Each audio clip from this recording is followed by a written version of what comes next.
7 days 7 வறுவல் சீரீஸில் இன்றைக்கி காரசாரமான உருளைக்கிழங்கு மிளகு வறுவல் எப்படி செய்கிறதுன்னு பார்க்கலாம்.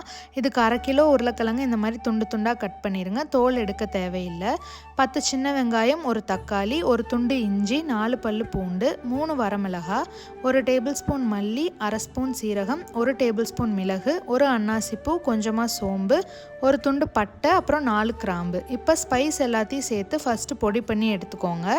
இது கூட வெங்காயம், இஞ்சி பூண்டு, தக்காளி சேர்த்து ஃபைன் பேஸ்ட்டாக அரைச்சி வச்சுருங்க. இப்போ கடாயில் 2 டேபிள் ஸ்பூன் எண்ணெய் சேர்த்து உருளைக்கிழங்கு அதில் சேர்த்துருங்க. எண்ணெயில் ஒரு 3 நிமிஷம் வதக்கிட்டு அதுக்கப்புறம் இந்த பேஸ்ட்டு தேவையான அளவுக்கு உப்பு சேர்த்து ஒரு 5 நிமிஷம் இதை வதக்கிட்டு காய் வேகிற அளவுக்கு தண்ணி ஊற்றி இதை நல்லா கலந்து விட்டுருங்க. இப்போ ஒரு மூடி போட்டு 10 நிமிஷம் வேக வச்சு இடையில எடுத்து கலந்து விடுங்க. மறுபடியும் மூடி போட்டு வேக வைங்க. இது நல்லா வெந்துருச்சு. கிரேவியாக வேணுங்கிறவங்க வச்சுக்கலாம், இல்லைன்னா ஓப்பனில் வச்சு ட்ரை பண்ணுங்கள். அவ்வளோதான், நம்ம மிளகு வறுவல் ரெடி.